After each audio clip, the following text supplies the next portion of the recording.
Assalamualaikum warahmatullahi wabarakatuh. Pada malam ini kita bersyukur dengan ucapan alhamdulillahirabbil alamin.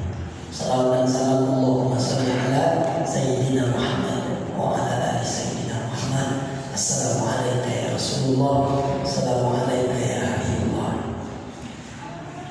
Harus Marjin Al-Siyah, satu nama dengan saya, nama saya Ibnu Abbas, ya, hampir lah ya. Abbasiyah itu apa namanya, orang enggak, ini orang enggak, ya. Mohon maaf, aku terlambat nyasar. Seumur saya drama dari 2005 sampai hari ini baru kali ini saya nyasar. Dan sering di sini. Karena capek, karena tadi dari hotel lagi tak ada acara wisuda kan. Nah, saking capek bilang jangan dasar sampai ke SMA plus. Ntar dia di tangan. Saya pas Ustaz tanya telepon, saya mau suruh ceramah aja, udah capek. Tapi Ustaz dia minta aslinya aja, amal nggak apa-apa. Nah, begitulah ceritanya. Alhamdulillah, ini skenario Allah, bukan skenario kita. Tapi alhamdulillah berjumpa dengan penghuni surga, insyaallah.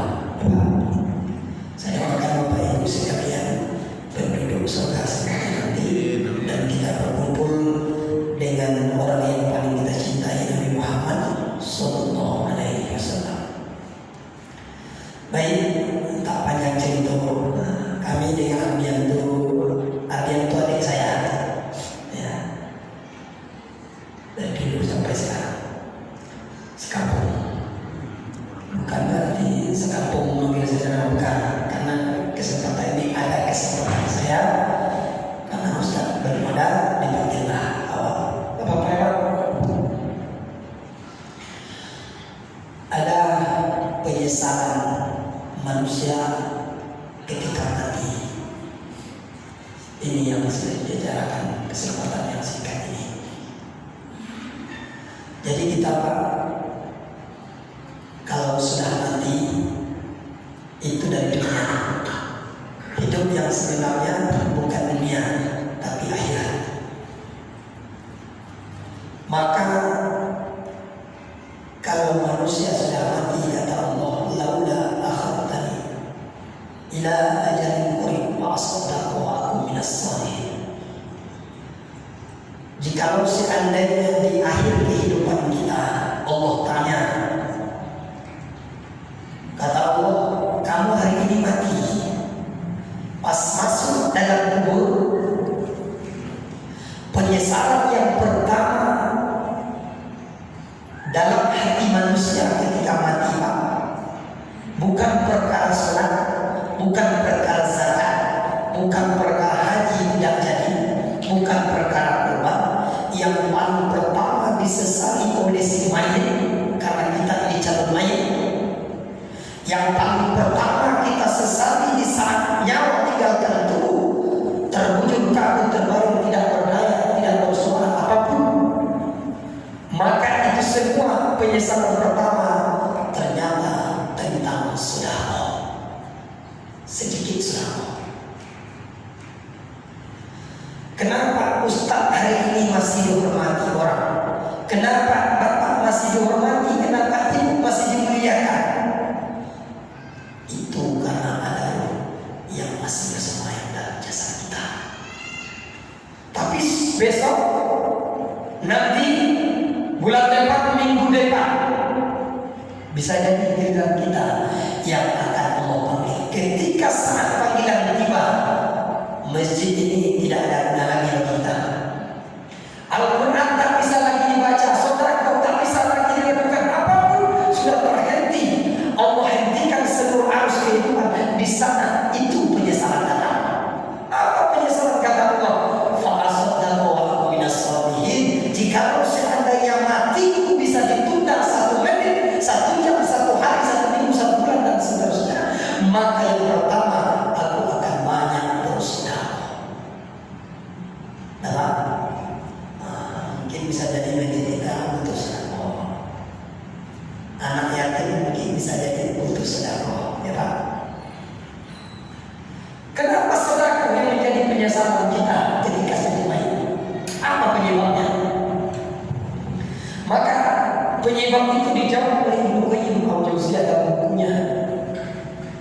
Kenapa saudara menjadi penyesalan pertama si mayit? Sedang tentara sholat itu tiang agama. 5 rukun Islam itu tidak masuk saudara kecuali zakat. Ya Pak. Oleh Ibnu Qayyim jawab, yang penyebabnya manusia itu menyesal sedikit bersedekah di masa hidup ketika sudah mati, ternyata ketika kita sampai di alam kubur, lampu yang pertama datang ketika di alam barzah, di alam kubur itu bukan lampu sholat, bukan lampu puasa, tapi ternyata kata Ibnu Qayyim lampu sedekah. Kubur gelap, bokola, bahasa kami bokola. Nah, bahasa situ gelap, bola. Gelapnya kubur. Kalau kita bayangkan hari ini, kalau selesai 5 tidak berubah, masih tenang. Nah, coba kita pindah alam sekarang, pindah pikiran kita ke kubur. Karena pelajaran yang paling besar itu kematian.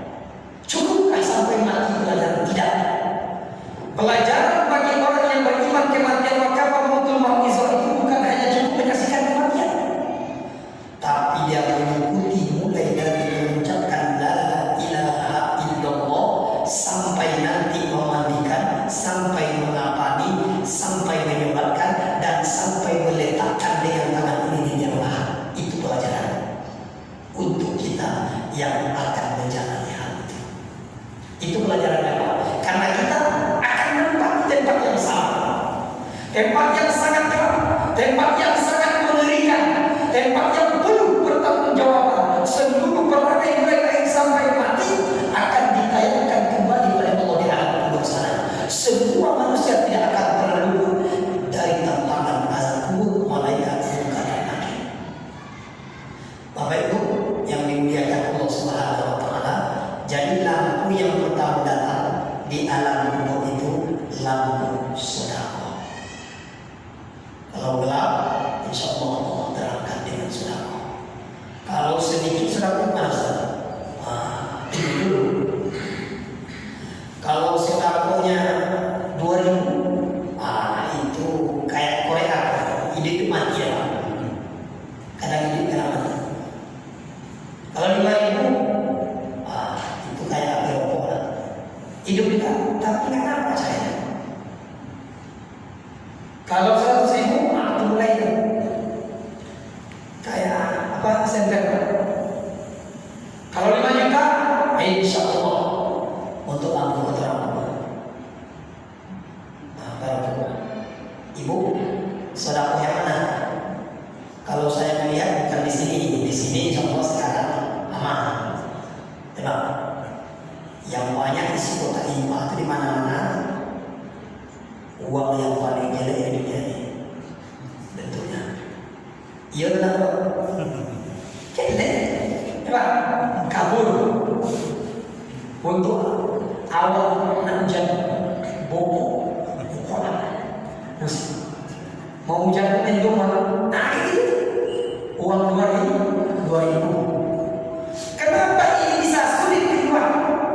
Kenapa uang saudara itu sulit keluar? Karena yang kita lihat zahirnya, ruginya. Tapi ketika ada bantuan datang 50.000, cepat ceramah. Ceramah sekali ini Pak Ustaz akan bagi amplop setiap yang datang. Gimana kira-kira? Banyak. Insya Allah yang sakit sehat. Itu rezeki. Atau jujur itu fenomena yang terjadi Pak. Ketika berbicara tentang rugi, itu bukan saya orangnya. Ketika untuk saya bersama kita, semoga kita terhindar dari hal itu. Kan sudah boleh sakit boleh, yang penting terus. Biarlah begitu, yang penting dia malam Pak. Jadi juga nanti kalau ini saya menimpa orang lagi tetaplah sedikit insya Allah akan banyak. Kalau 2.000 juga insya Allah itu banyak lagi. Insya Allah lampu di alam kuburnya semakin hari semakin besar. Itu yang pertama alasannya. Kenapa sedekah yang menjadi penyesalan selagi kita hidup? Maka perbanyaklah berbagi. Apakah sedekah ada uang saja? Tidak. Sedekah itu pemikiran kita, tenaga kita, nasihat kita. Karena setiap tulang sendi ini punya sedekah. Mengeluarkan sedekah. Maka apapun yang kita berikan itu akan mendapatkan imbalan sebagai lampu penerang di dalam kubur yang gelap. Mudah-mudahan Bapak Ibu bisa mengamalkan gaji itu. Ibnu Qayyim bilang yang kedua, kenapa sedekah yang menjadi kebiasaan? Yang kedua, penyebabnya.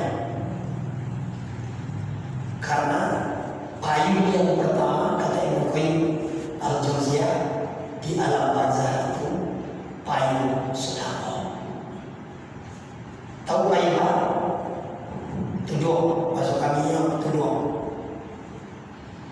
Di padang pasar panas.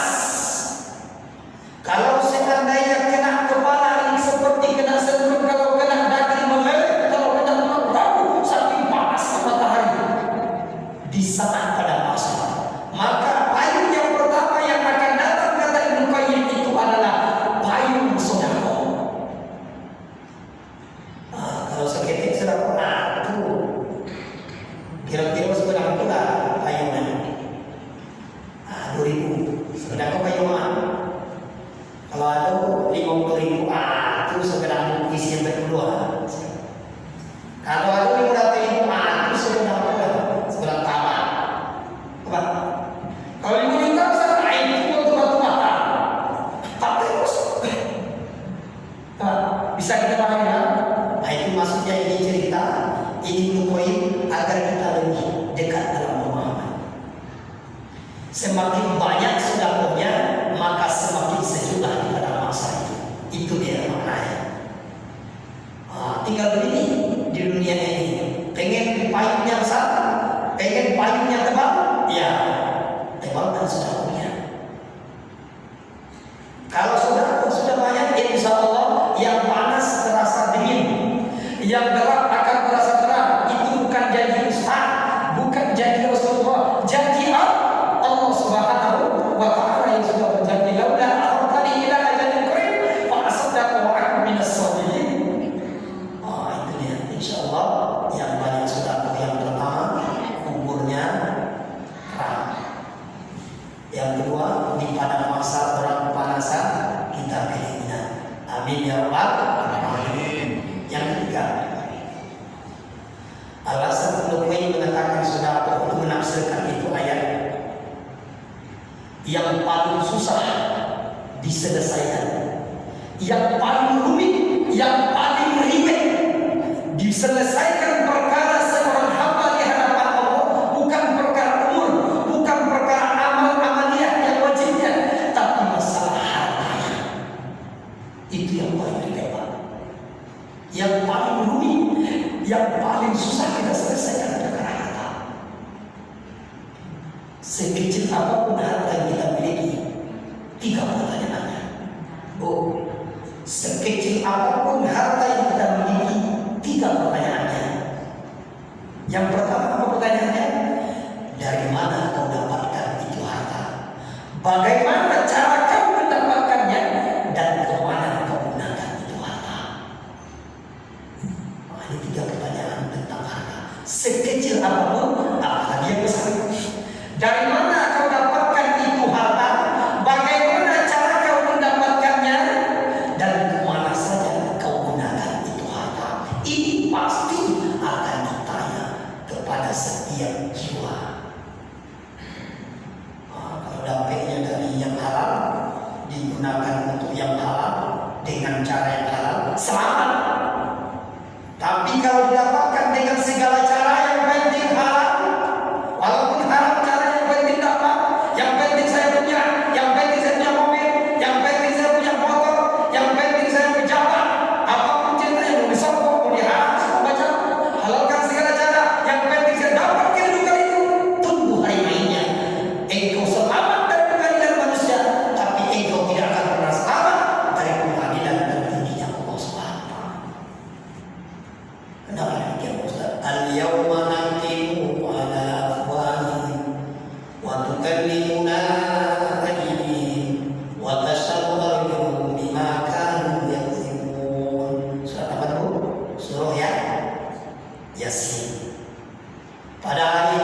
pada masa sebelum penyesalan itu tiba.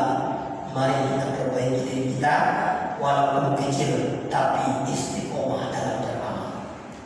Suatu hari tanah pernah bercerita dan perintah kepada Muhammad. Apa kata tanah? Pak, kata tanah, Muhammad, dilihat lagi nampak orang. Muhammad, saya panggil nih, kata tanah. Tak nampak juga kiri kanan atas bawah depan belakang tak nampak. Muhammad, kata tanah, saya yang sedang berbicara dengan engkau, yang engkau injak, wahai Muhammad. Lalu Nabi Muhammad tersungkur di hadapan Allah. Iya tanah, saya mendengar. Aduh tanah satu yang bisa ngecek mah.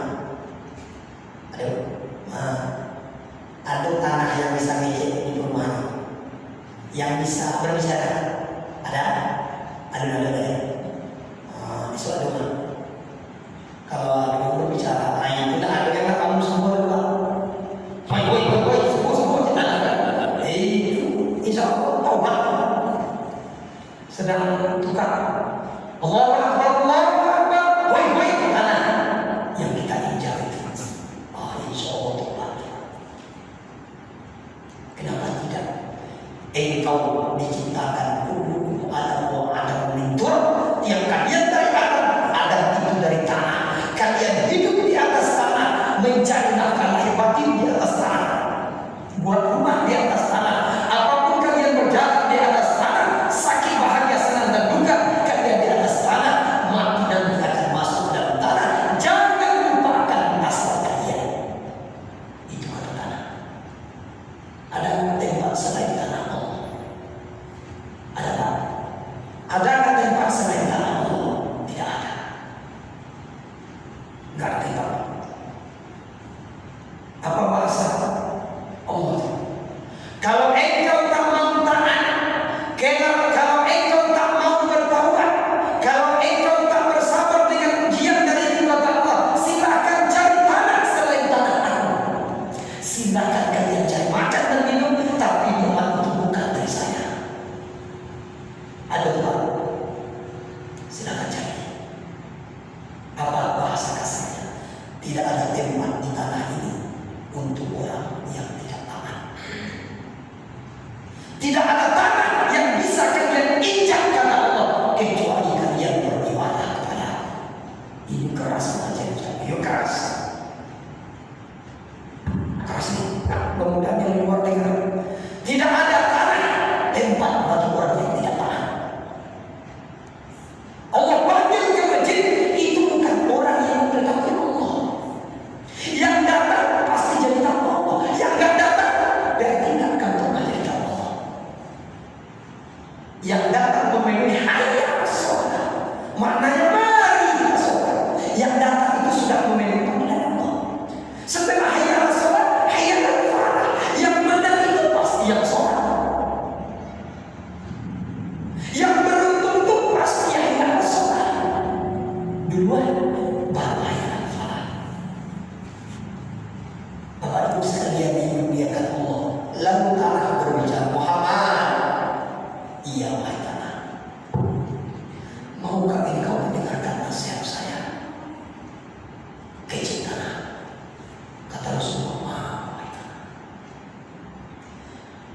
Yang pertama kata tanah, Pak, ini berpikir kita sejenak dan bermuhasabah diri, karena kita akan kembali ke atas tanah. Lambat laun, besok, lusa dan seterusnya kita bakal. Tanah hilang sama Muhammad. Dan ini nasihat untuk saya. Berulang-ulang saya sampaikan, Pak. Kata tanah Muhammad, sampaikan kepada umatmu Muhammad, kalau seandainya umat Muhammad pengen kuburnya lapang, kata tanah, maka berbanyaklah tahajud malam. Yang sempit akan melapangkan. Itu tanah. Kalau tanah yang sudah berbicara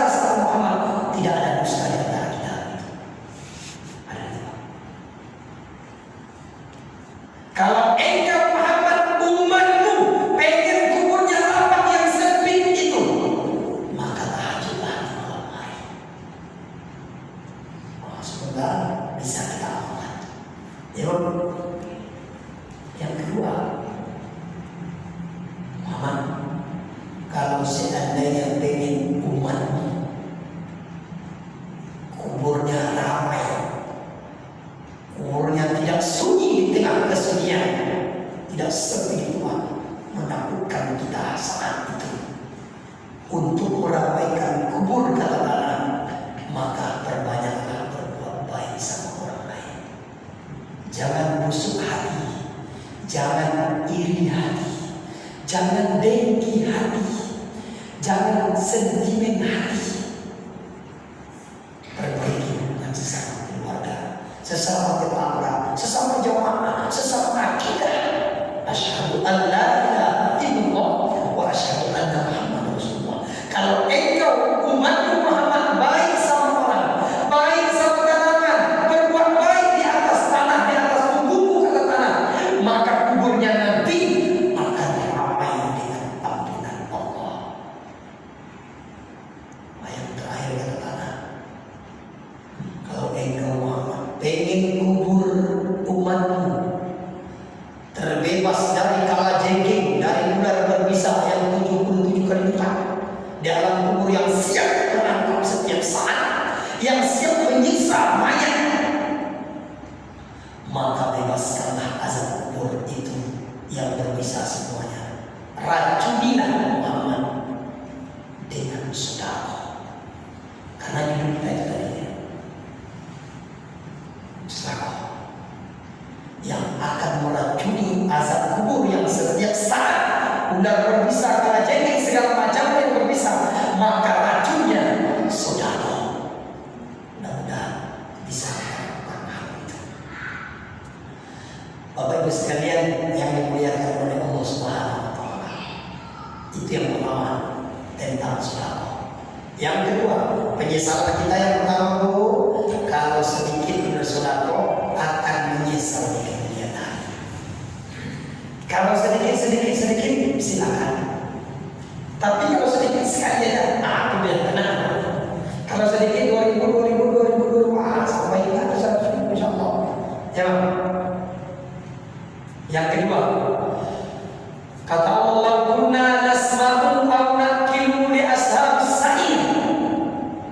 Penyesalan yang kedua, Allah yang bilang bukan Rasul, bukan ulama, bukan tabi'in, tapi Allah sendiri akan menyesal manusia itu nanti ketika mati tinggalkan dunia, punya telinga, punya mata, punya hati, tapi tak mau memilah dan memilih mana yang baik, mana yang buruk, tak mau mendengarkan pengajian, malas dengarkan nasihat, tak mau nengok Al-Quran, malas nengok Al-Quran, maka orang yang seperti itu akan menyesal setelah mati tinggalkan dunia. Nah, itu sah. Inna sabana wal basara wal fu'ala kullu ulaika kana anhu mas'ula. Sesungguhnya telinga, sesungguhnya mata, sesungguhnya hati itu alat untuk mencari mana yang baik, mana yang buruk, mana yang mukerok, mana yang lurus, mana hak orang, mana hak dia, mana yang halal, mana yang hak.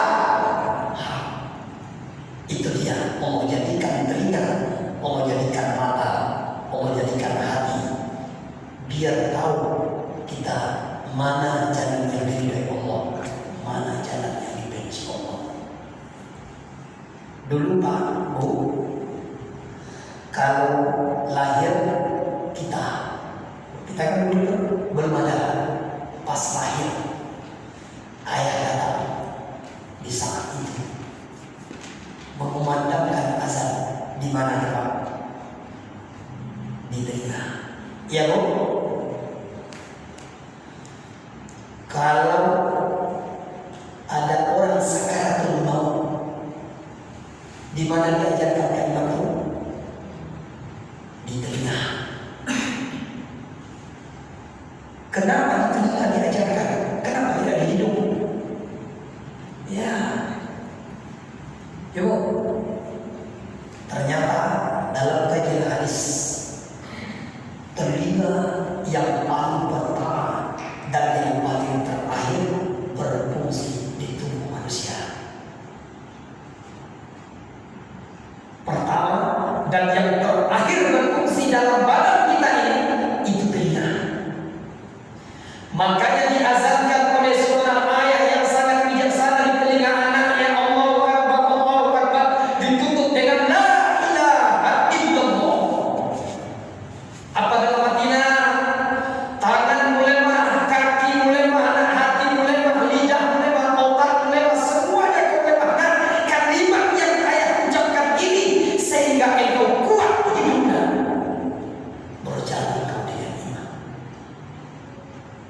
Dan selanjutnya ayah bilang, ada pula saatnya ayah besok nak lemah. Ibu akan lemah suatu hari. Kaki ibu akan lemah besok nak. Kaki ayah akan lemah, mata akan lemah, telinga akan lemah, hati, otak, jantung semuanya akan lemah. Dan di hari tua ayah, engkau pula lah yang akan membisikkan kalimat yang sama. Itu dia. La ilaha illallah. Itu harapan seorang ayah kepada anak yang dicintai. Pak, kalau sekarang kuat ya, kuat, ya, kuat. Tapi 20 tahun lagi, kalau kita masih mulai lemah, betul Pak? Ini punggung tegak sekali. Tidak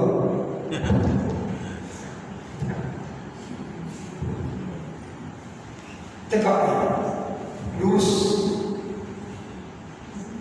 Ya, pulang yuk, pulang lagi. Itu Pak, 10 tahun lagi akan belajar.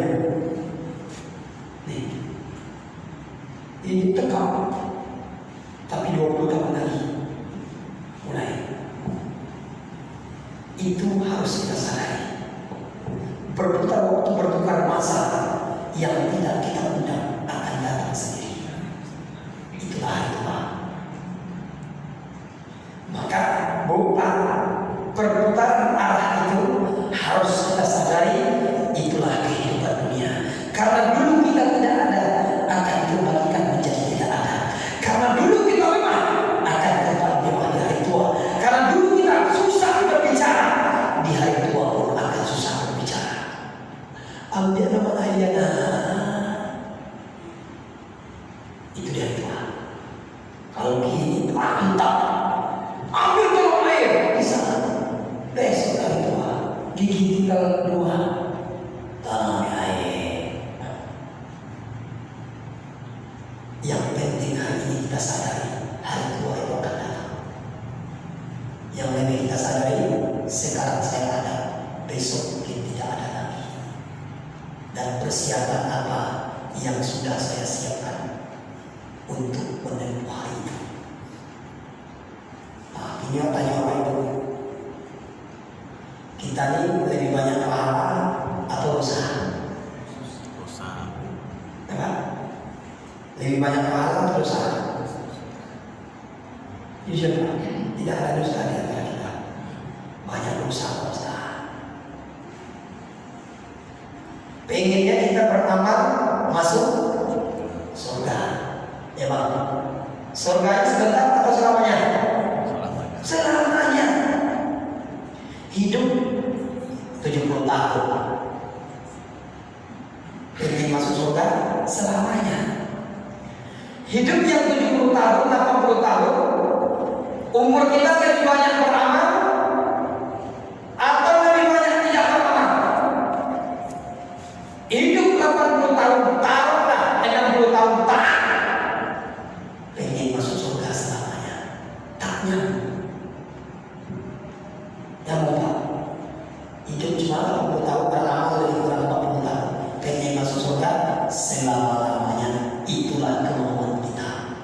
Kata Nabi, kalau engkau pengen surga, harus bersusah-susah beramal, harus gigih dalam beramal. Kalau engkau pengen hidup di hari tua senang, maka di hari muda bersusah-susah.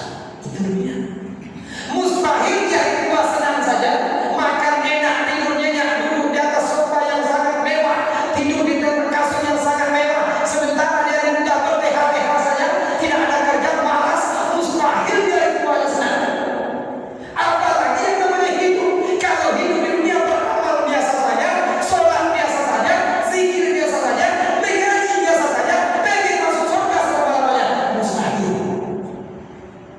Orang yang susah-susah aja beramal, yang sakit-sakit saja beramal, kadang-kadang belum tentu sesudah untuk selamanya. Maka malam ini Anda tegaskan kepada diri Anda dan diri Bapak Ibu sekalian, mari kita bersungguh-sungguh dalam beramal, agar Allah tengok kita dengan sungguh-sungguh insya Allah sungguh-sungguh ulala surga itu disediakan uiddat lil muttaqin, bagi orang yang bertakwa kepada Allah. Lazim. Udah. Tapi kata Ustaz dia tadi sampai jam 7.30. Sampai kan dulu.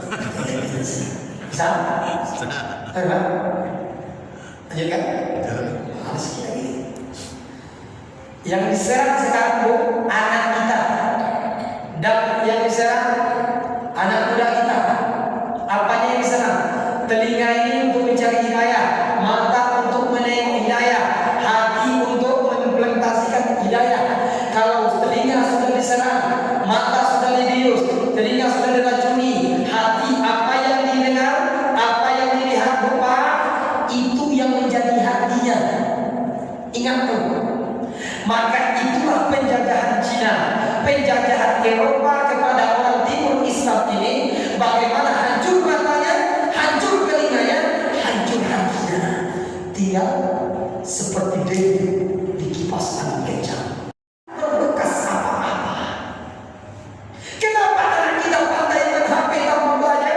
Sampai hari ini belum ada madrasah HP. Ada madrasah HP. Kok bisa belajar? Kok bisa pandai? Anak yang merangkak saja sudah pandai. Begitulah hebat otak orang itu menciptakan segala sesuatu yang bisa dimainkan oleh segala kalangan. Beda dengan Al-Quran. Coba anak belajar Al-Quran, pandai nggak baca? Kita yang belajar agama pandai nggak bisa. Mengaji nggak belajar, bisa nggak dari tua ngaji? Mustahil pandai. Begitulah Al-Quran, begitulah agama. Kalau engkau belajar, insya Allah apa yang kau pelajari itu yang akan kau dapatkan. Berbeda dengan bius penjajahan yang paling nyata, perperangan akidah yang sedang dirasakan selama tahun terakhir. Anak kita lebih senang tengok HP dibandingkan tengok Al-Quran. Betul? Anak kita lebih asik dengarkan HP dibandingkan dengan nasihat orang tuanya. Anak kita lebih nikmat tidur di kamarnya, dikunci pintu kamar dengan HP dibandingkan duduk bersama orang tuanya. Tak ada kita. Harus ada ungkapan. Tugas siapa? Tugas Ustaz. Gak cukup Ustaz. Ini tugas seluruh orang tua yang punya anak. Orang tua kalau tidak bisa menjaga anaknya, tidak bisa mendidik anaknya beragama kepada Allah, nanti di hadapan Allah tidak akan selamat. Setaat apapun orang tua, kalau anaknya tak pernah taat, tidak akan selamat di hadapan Allah. Anakmu kok kamu satu orang akan mundur itu anak. Saya dibekali dengan apa Ustaz? Orang tua saya taat, sujudnya rajin, sholat rajin, ngaji rajin, tapi saya main HP, nggak pernah ditegur, nggak pernah diajarkan ngaji, nggak pernah diajarkan pengajian, tidak pernah dibawa sekolah agama, tidak pernah diajarkan GMDA. Bagaimana saya taat di hadapan Allah, dia tuntut di dunia dia diam, senang dia bebas saya, tapi nanti di hadapan Allah tuntutnya. Bagaimana cara kita agar lepas dan tuntutan anak? Ada solusinya. Sampaikan kepada anak nasihat, didik dia agama, ajarkan agama semampu kita. Kalau kita sudah ajarkan semampu kita, kita nasihati semampu kita didik semampu kita, nggak mau juga sadar. Sama-sama anak. Nah, engkau sudah aku sekolahkan, sudah aku ajari, sudah aku nasihati semampu benar. Engkau tak mau juga teman, jawab satu ayat. Jangan tuntut ayat di padang masa.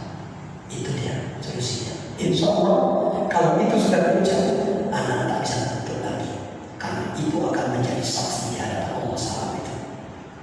Tapi jangan coba-coba aja. Ayah kecilan ayah akan mau diajak ini sampai ini tak bisa. Didik dulu sebelum kita, ajari dulu sebelum kita, sekolahkan dulu ke agama. Kalau sudah di luar kapasitas kemampuan, itu bedanya. Ini cuma salah aja kalau kita bisa. Anak itu tanggung jawab kita dunia dan akhirat. Insya Allah. Mungkin inilah pengajian singkat ini. Pertama, penyesalan kita tentang sedekah. Mari kita bersedekah, walaupun sedikit tapi kita bersedekah.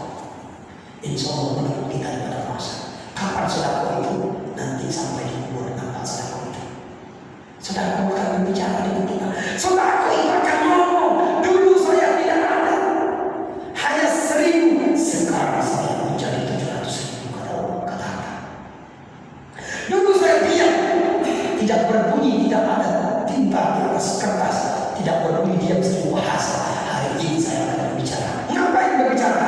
yang kita sedekahkan, membela kita di hadapan Allah Subhanahu wa taala.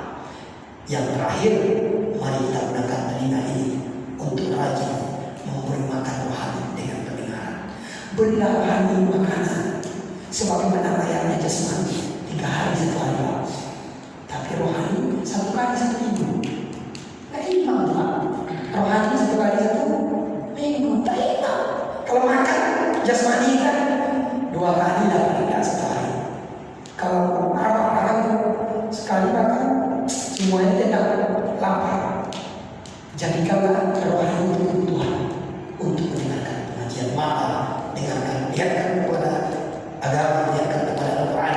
Insya Allah apa yang kita lihat, apa yang kita dengar, itu yang akan masuk ke hati kita. Sering kita dengarkan pengajian, nanti ketika sakaratul maut sering kita dengar, yang sering kita lihat, itu yang akan terucap di hati kita. Itulah bukti nyata kalau kita menjadi baik, akan jadilah baik. Husnul khatimah dan terjauh dari su'ul khatimah. Billahi taufiq.